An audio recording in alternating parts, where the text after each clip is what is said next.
Hello, everyone, and welcome to tonight's lecture. Today we're going to be talking about the brain and the nervous system, and we'll also be covering the pathway for vision and hearing in this lecture. So my name is Megan. I'm one of the tutors with Socratic Med, focusing on biochem and psych-soc. So let's get started. So this is our 15-week question-based learning course. So this is week 13 for tonight's video. So basically we will have about 10 questions per lecture where we will go over an MCAT style question, and then we will go through all the topics that you would have needed to know to correctly answer that question.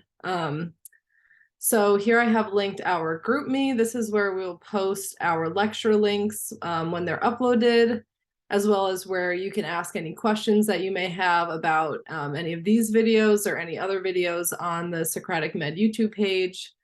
I also have our Instagram linked on here, as well as the YouTube channel where you can find the videos for the question-based learning course, as well as many other courses that Socratic Med has run. So the schedule for this course has been 2 lectures a week. So we have 1 lecture released Sunday evenings at 8:30 p.m. Eastern and 1 lecture released Monday evenings. So with that, let's jump right in. So question 1, we're going to start off talking about the nervous system. How does the sodium-potassium pump maintain the electrochemical gradient across the cell membrane? So take a minute here, pause the video, and take 1 to 2 minutes to answer this question.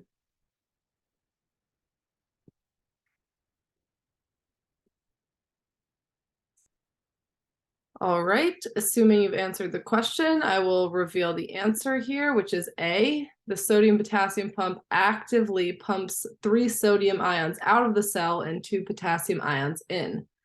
So to answer this question, you would have had to know that the sodium-potassium pump is moving these ions against their gradients, which means that it must be an active process. So it uses some form of energy. If it were passive, they would be flowing with their gradients. So if you know that, you can immediately cross out both C and D.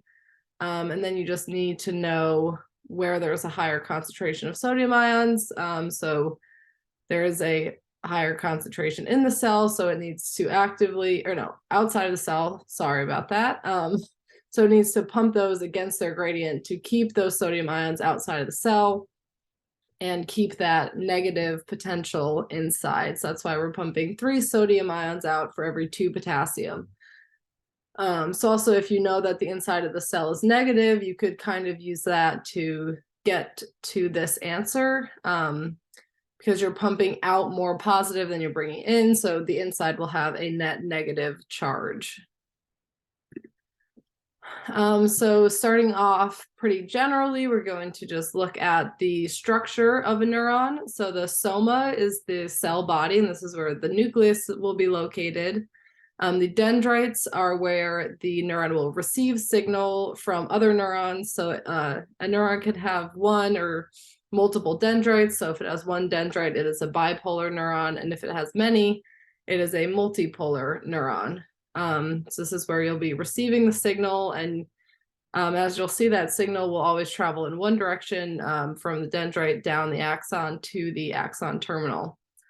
So the axon is this long portion here where our action potential will be traveling down. So this again is transmitting our signal in one direction. And as you can see in this image on the right here, we have these little yellow things, which is our myelin sheath. So this is basically like insulation for the axon that allows those action potentials to travel much faster, instead of having to reach threshold at every single portion of the axon, which would take a long time. Basically, the action potential just has to fire in these nodes, which are called the nodes of Ranvier. And another important term to know here is that this is called saltatory conduction. Saltatory means like bouncing. So basically it bounces from node to node. That's the only place that you actually have to fire that action potential for it to be propagated down the axon. Finally, we have our axon terminal. This is where the signal is passed on to whatever the target might be, whether that's an organ, muscle, or another neuron. So that signal will be transmitted across the synaptic cleft, either electrically or chemically. So the resting membrane potential, very important to know that that is negative 70 millivolts. So the interior of your cell is going to be negatively charged because the sodium-potassium pump is actively moving 3 sodium out for every 2 potassium that it moves in. So that allows the cell to maintain the negative potential. And you have some potassium leak channels that will allow potassium to passively flow out. So that is why we're pumping it back in and why we're able to stay at that steady negative 70 and we're not we don't keep going negative. So those leak channels help to maintain that resting membrane potential. So this is known as, or you can kind of think of this as the cell being in a very polarized state. Negative 70 is not really an equilibrium by any means. So the cell is considered polarized here, which is why our action potential we call depolarization, because you move up towards that positive and you get to a less polarized state. So in our image on the right here, that would be A. A is our resting membrane potential. So depolarization, this is B on the graph on the right. So when a cell reaches threshold, which is approximately negative 50 millivolts, which is noted by this dotted line labeled E in our graph, when it reaches that threshold, our voltage-gated sodium channels will open, which will allow sodium to rush into the cell because there's a much higher concentration of sodium outside of the cell than there is inside. So that sodium is able to rush in and make the membrane potential much more positive. And these channels inactivate around positive 35 millivolts. So that's why we get this leveling off up here, because those channels will close and sodium will stop rushing into the cell. So repolarization, this is C on our graph to the right. This is established by voltage-gated potassium channels. So these channels open more slowly than the sodium channels. But once they do open, the potassium is able to rush out of the cell, therefore repolarizing it, making it more negative since we're losing all of those positive ions of potassium.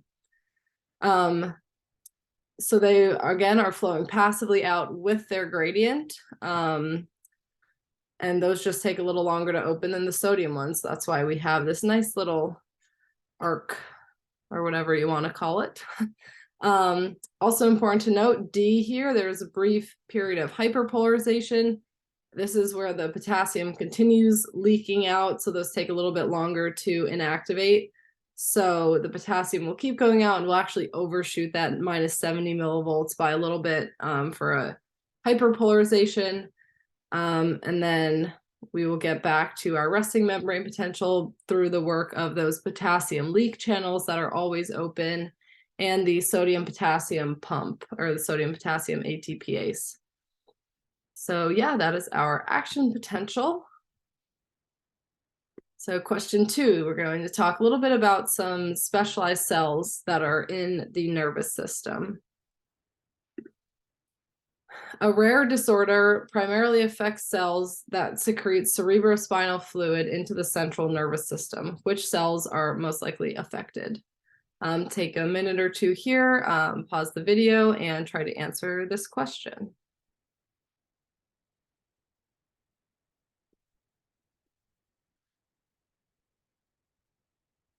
All right, assuming you've had a chance to answer, I will reveal our answer here. Pretty sure the answer here is C. I'm not sure how that circle got on B. Ependymal cells should be the answer. I apologize greatly for that, but if you're watching the video, then you know that that's the answer. It's C, ependymal cells, not B, microglia. And I will fix that when I send these slides out to the GroupMe. All right, So glial cells, these are specialized non-neuronal cells that provide structure and support to the neurons. So these are not neurons themselves, they're merely there as a support mechanism. So these include Schwann cells, oligodendrocytes, astrocytes, microglia, and ependymal cells. So our Schwann cells, these are in the peripheral nervous system, and these are the cells that form the myelin sheath that, as we discussed earlier, will increase that speed of conduction along the axon.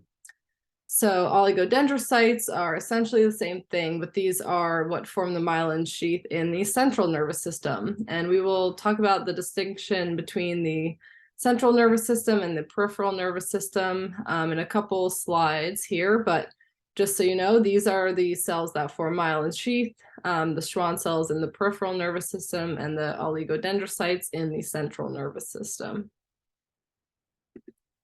So astrocytes, these are located in the central nervous system, and these will guide neuronal development and regulate synaptic communication by monitoring levels of neurotransmitters. So we'll talk a little bit about neurotransmitter release and chemical synapses in a couple slides here, but just know that that is a role of astrocytes to monitor those levels. So next one is the microglia. These are also in the central nervous system, and these basically remove dead cells and debris, so they're kind of like a little cleanup cell. Then we have our ependymal cells, which are in the central nervous system, and these produce and circulate cerebrospinal fluid. So again, that was the answer to our question, not microglia. I apologize about that again, but as long as you guys know that ependymal cells is the correct answer. All right, question 3, neuronal communication. I'm going to talk about synapses. All right, so a blank synapse transmits signals via gap junctions, while a blank synapse transmits signals the fastest. So we have a infamous 2x2. So if you know one, you can at least cancel out 2 of your answers and have a 50-50 shot at a correct guess. Good strategy to use for these types of questions in your MCAT prep. But yeah, take a minute here, pause the video, and try to answer this question.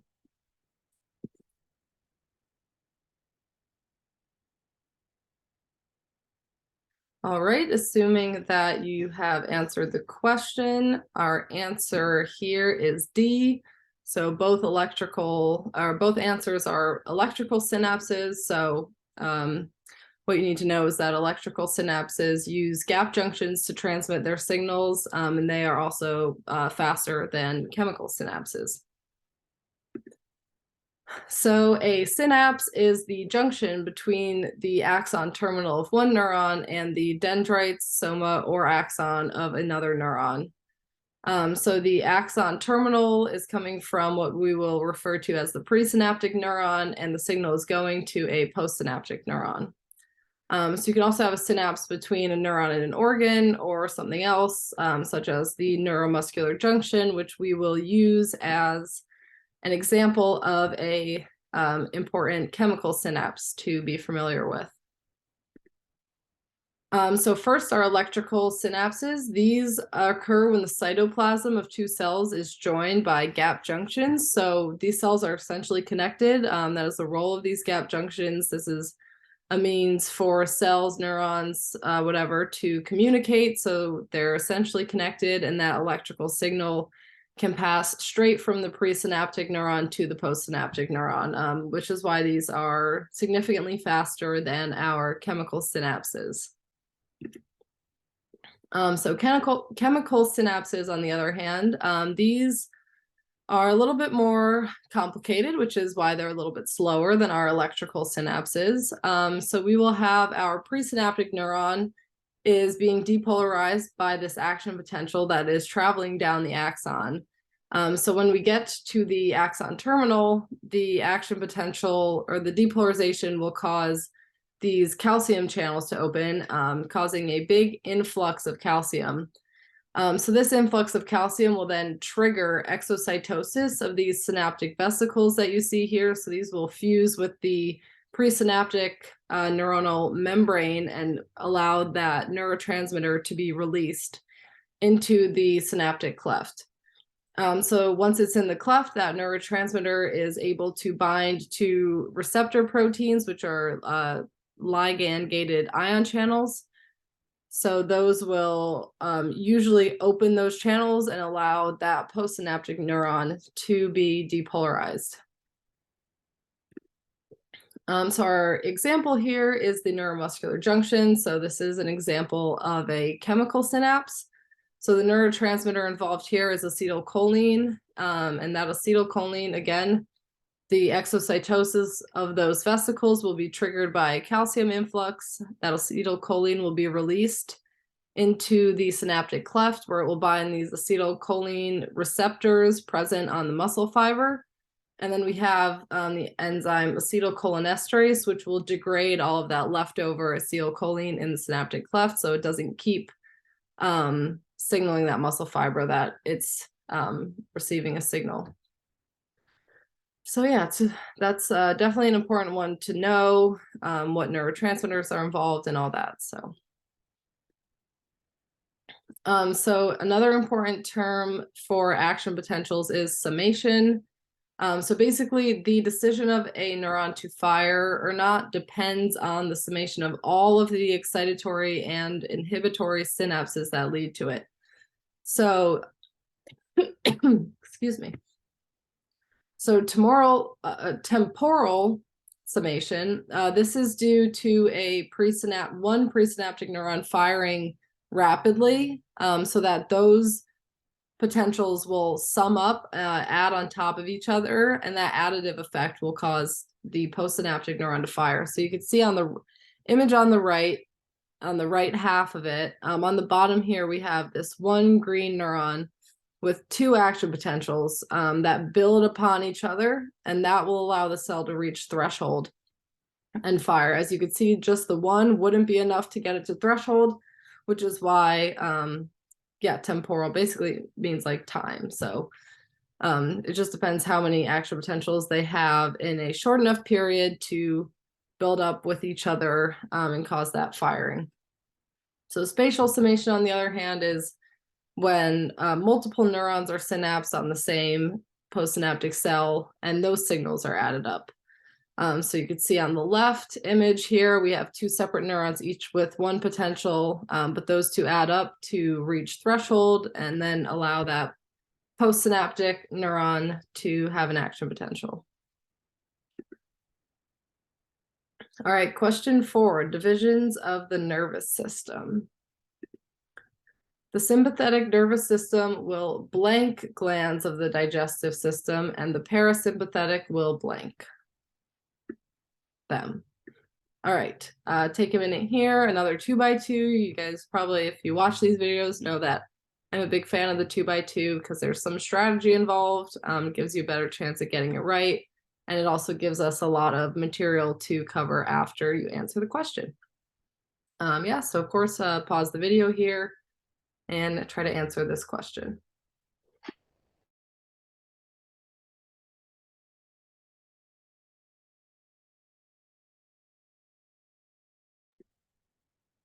All right, assuming that you've answered the question, I will go ahead and reveal the answer, which is B. The sympathetic nervous will inhibit glands of the digestive system, and the parasympathetic nervous system will stimulate them. So we're going to talk a little bit about the divisions, parasympathetic versus sympathetic, but we're going to go all the way back to central nervous system, peripheral nervous system, and just cover all of those, all of the ways that the nervous system is divided. So here's our overview. We're going to talk about all of these things here. So we have the nervous system, our central nervous system over here on the right. We have the brain and the spinal cord. And on the left, the peripheral nervous system can be further divided into the autonomic versus somatic nervous system. And then our autonomic nervous system can be again divided into the parasympathetic and the sympathetic nervous systems. All right, so basically this whole screen is just going to be a review of what I just said on that big image on the previous screen. So the central nervous system, that just consists of only the brain and the spinal cord. So if it's not the brain or the spinal cord, it is not the central nervous system. The peripheral nervous system, this consists of all nerves and sensory structures outside of the brain and spinal cord. So this can be divided into the somatic and autonomic nervous systems. And then the autonomic nervous system can be further divided into the sympathetic and parasympathetic nervous systems. So our somatic nervous system, this is under voluntary control. So this is voluntary control of our skeletal muscle. And this is also where we have a lot of sensation or sensory information is processed through the somatic nervous system as well. So the autonomic nervous system, this is under involuntary control. This is involving our glands and smooth muscles. And this can be further divided into our sympathetic and parasympathetic. So the sympathetic nervous system, easiest way to remember this is your fight or flight. So basically, you are inhibiting digestive processes, you're inhibiting urination, relaxing bronchial smooth muscle to open airways, because fight or flight, you need to get a lot of air in, make sure you're getting enough oxygen to fight or run away from whatever is the threat. So this also will increase heart rate and contractility to increase blood flow to skeletal muscle, again, because we're either fighting or we're running, so we need all of our energy to be focused basically on our skeletal muscle and our ability to fight or flight. This also stimulates sweating, dilates your pupils so you have a greater visual field so you can adequately see whatever this threat may be. And you also have a release of epinephrine from the adrenal medulla. So the parasympathetic nervous system is involved in rest and digest. So easiest way to remember these two, you have fight or flight, sympathetic, rest and digest, parasympathetic.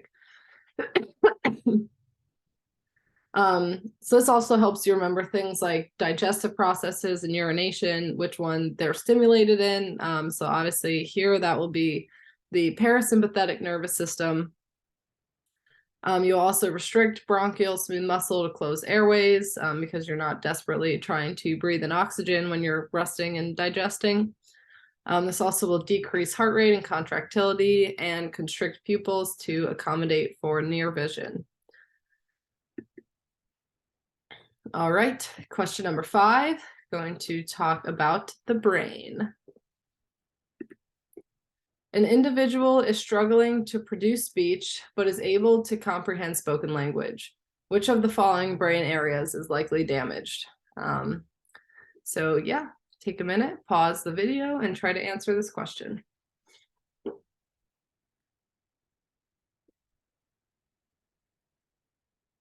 All right, assuming you've had a chance to answer this one, our answer here is B, Broca's area. So Broca's area is involved in speech production.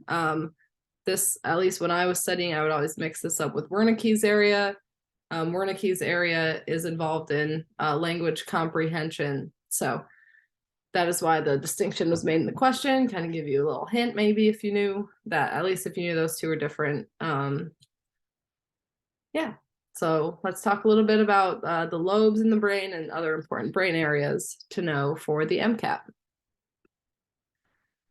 So here are our lobes. We have the frontal lobe in purple, which is involved in voluntary movement and problem solving.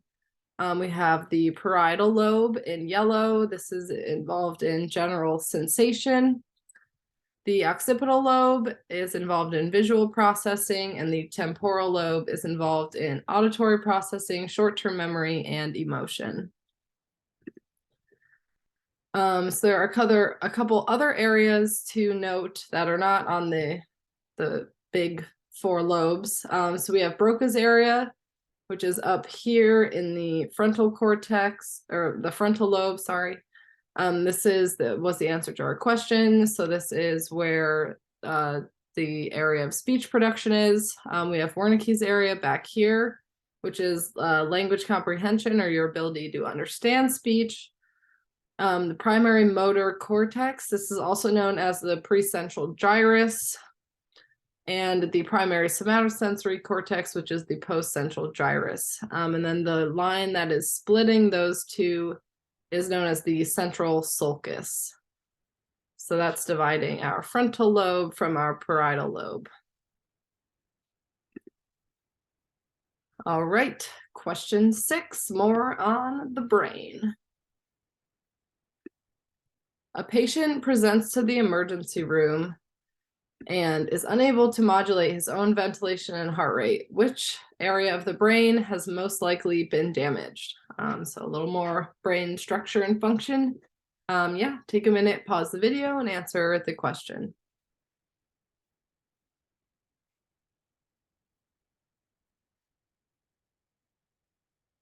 All right, assuming that you have answered the question, I will show the answer, which is A, the medulla oblongata.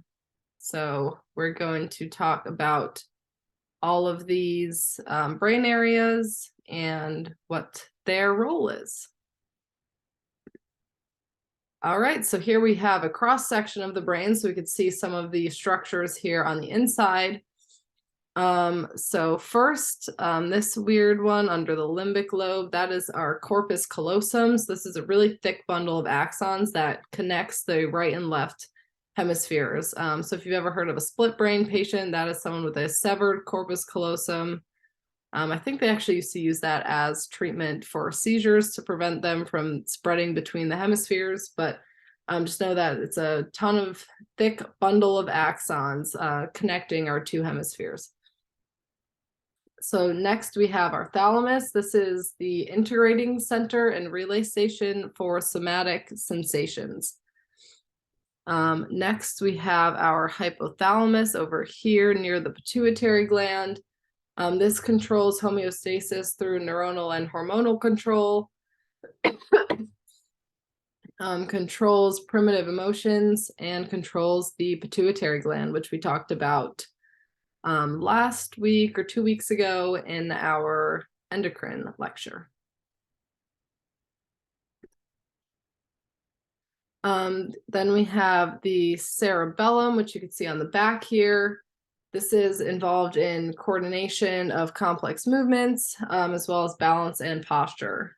So a really weird kind of way that I remember that the cerebellum is for balance and complex movement. I look at the 2 L's in cerebellum and I think they look like legs. So yeah, you balance it on your 2 legs. They're right next to each other. Not sure if that'll help anyone else, but it worked for me. Anyways. Next we have the basal nuclei, which I don't think is pictured on here, but this is where we regulate body movement and muscle tone and coordinate learned movement patterns. And then we have the limbic system. You can see the limbic lobe right above our corpus callosum. This controls our emotional states, and it also assists with memory storage and retrieval. So our brain stem now. This is made up of the midbrain, pons, and medulla oblongata in that order, starting from the top. But those 3 comprise what is known as brainstem collectively. Anyways, the midbrain is where we integrate visual and auditory information, and it's also responsible for our visual and auditory reflexes, as well as wakefulness and consciousness. The pons is where we control posture and balance, as well as an area of connection between the spinal cord and the medulla, relaying that information to upper regions of the brain. And it sends information to both the cerebellum and the thalamus. Finally, we have the medulla oblongata, which was the answer to our question. This is where we are controlling processes such as blood pressure, heart rate, respiratory rate, and swallowing. So our individual that was unable to control his own his respiratory rate had damage to his medulla oblongata. So this also controls reactions such as coughing and sneezing, and it also relays information to both the cerebellum and the thalamus. All right, question number 7, we're going to move on to talking about vision. Which of the following structures is not involved in refracting and focusing light? All right, so take a minute here, pause the video, and answer this question.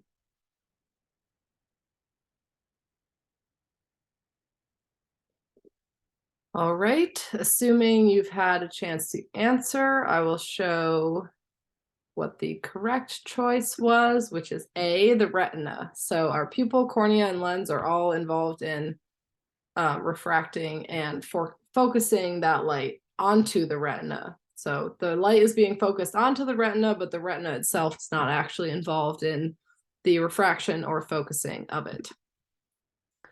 So let's go over the anatomy of the eye. So we have first the cornea, that's the outermost clear portion at the very front of the eye. This is highly curved, and it's our first area of light refraction.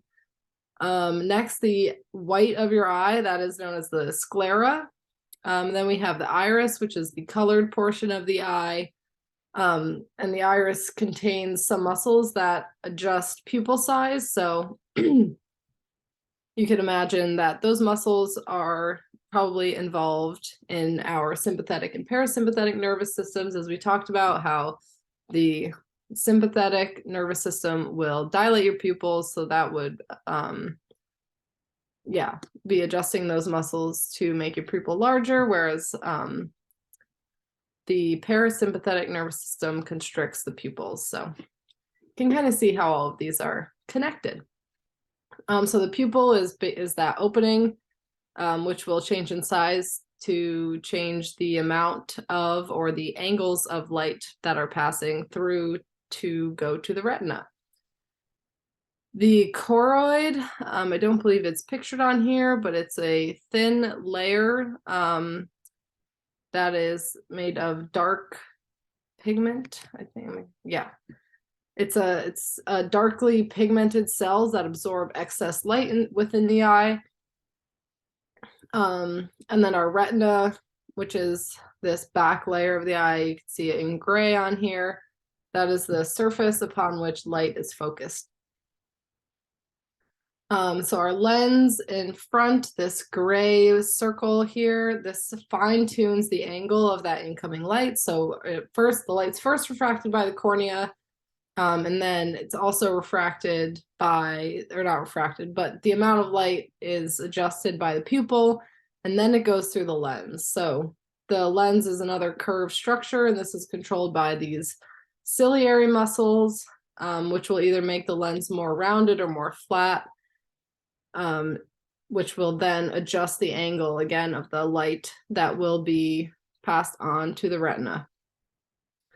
So the fovea is the focal point. I think on here they have it called the macula, which is not what you would need to know for the MCAT, but the fovea is the focal point.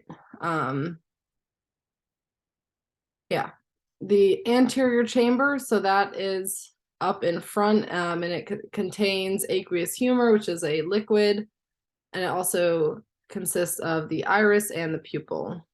So this whole front part, basically from the iris up to the cornea, that's our anterior chamber. So the posterior chamber here is basically just our lens, which also has aqueous humor in it. And then the vitreous chamber is this whole back part, which contains vitreous humor, which is a much thicker jelly-like fluid. So a couple muscles of the eye. So we have the superior rectus, medial rectus, inferior rectus, and lateral rectus. And you can imagine those contracting will move the eyes in all these directions. So you might think that cranial nerve 3 or oculomotor nerve would innervate all of these, but it doesn't. It only innervates the superior rectus, medial rectus, and inferior rectus muscles. Whereas cranial nerve 6, the abducens nerve, innervates the lateral rectus. All right, question 8. The vision pathway. Which photoreceptor is primarily responsible for detecting color? All right, pause the video here and try to answer this question.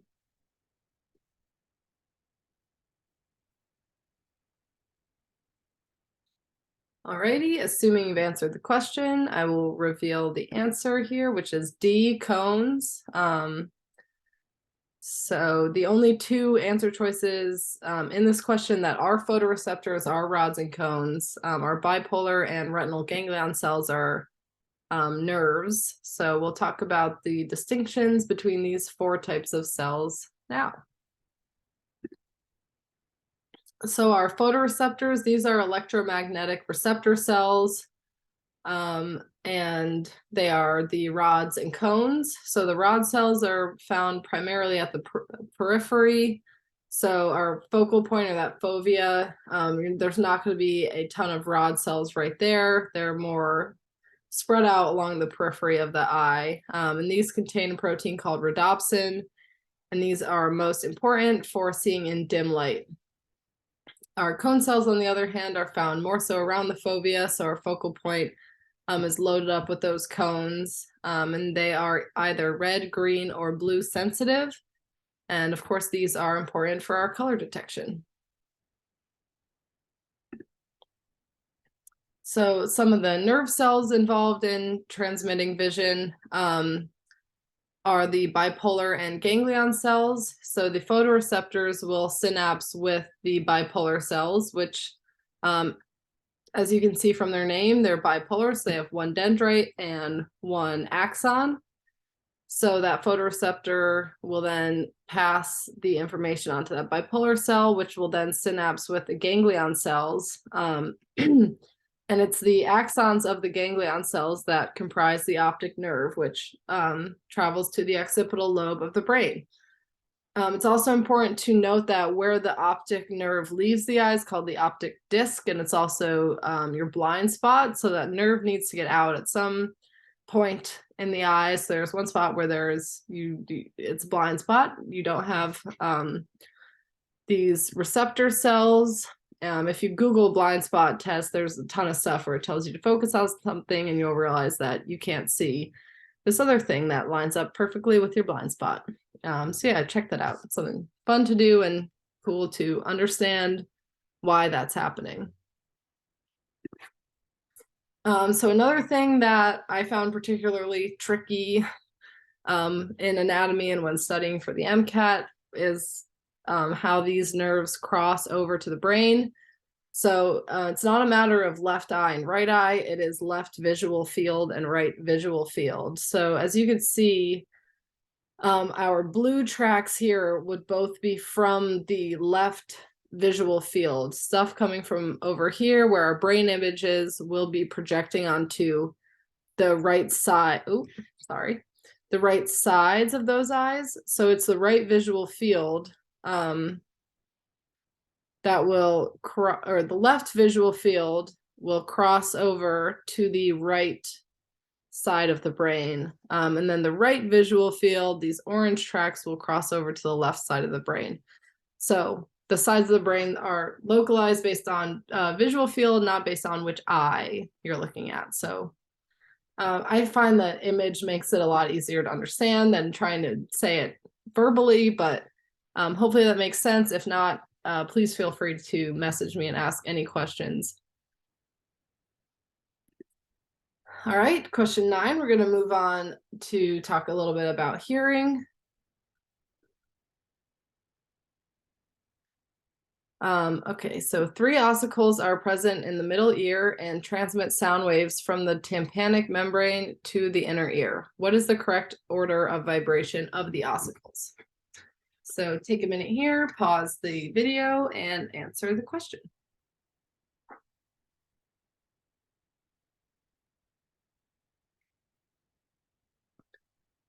All right, assuming you've answered the question, I will show the answer, which is C, Malleus, Incus, and Stapes. So these are the 3 ossicles. They're the smallest bones in your body. They're in your middle ear, and this is the order that they are located. So we'll talk about the structures of the outer, middle, and inner ear, and I'll show a picture of the ossicles and what they look like to help you solidify their order if you're ever asked a question like this on your MCAT. So the outer ear, this just consists of the auricle or pinna, which is your actual ear. And that basically is shaped in that way to direct sound into the auditory canal or the ear canal. So our eardrum, formerly known as your tympanic membrane, this is what will separate the outer ear from the middle ear. So the middle ear, this consists of our three ossicles, which in this order, malleus, incus, and stapes. So basically our sound will vibrate against the tympanic membrane, and that sound will be amplified by these three bones and how they're kind of attached in like a sort of hinged manner. So I'll amplify those vibrations and allow the stapes to transmit those vibrations onto the oval window. So our oval window is the division between now the middle ear and the inner ear. So I have a picture here just showing these a little bit bigger. So we have the malleus, the incus, and the stapes. Yeah, and the tympanic membrane on the left, and then our oval window on the right. Don't worry about these other words, manubrium and head. That's not necessary for the MCAT. So finally, our inner ear, this contains the cochlea. The cochlea contains fluids called endolymph and perilymph, which will vibrate depending on the intensity of the waves that are transmitted into the cochlea by the stapes on that oval window. So also in the inner ear is the semicircular canals, utricle, and saccule. So these are all working together to establish a sense of balance.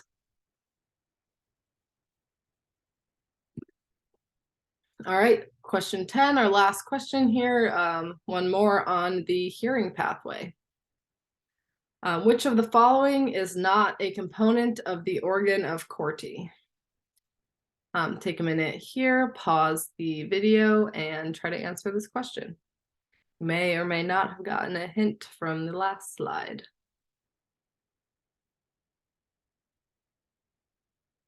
All right, I'm going to go ahead and show us the answer, which is D, semicircular canals. As we just discussed, those are involved in balance. The organ of Corti is involved in transmitting our sense of hearing to the brain. So it is composed of hair cells, the tectorial membrane, and the basilar membrane, and not the semicircular canal. So here you can see this is the cochlear duct here, and then we have a vestibular canal and a tympanic canal.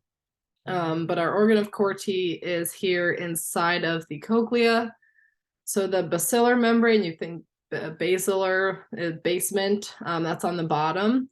So that's covered with tiny little hair cells that have cilia on them. So then the tectorial membrane, tectorial meaning roof, is on top. So that is sitting on top of our hair cells with the cilia.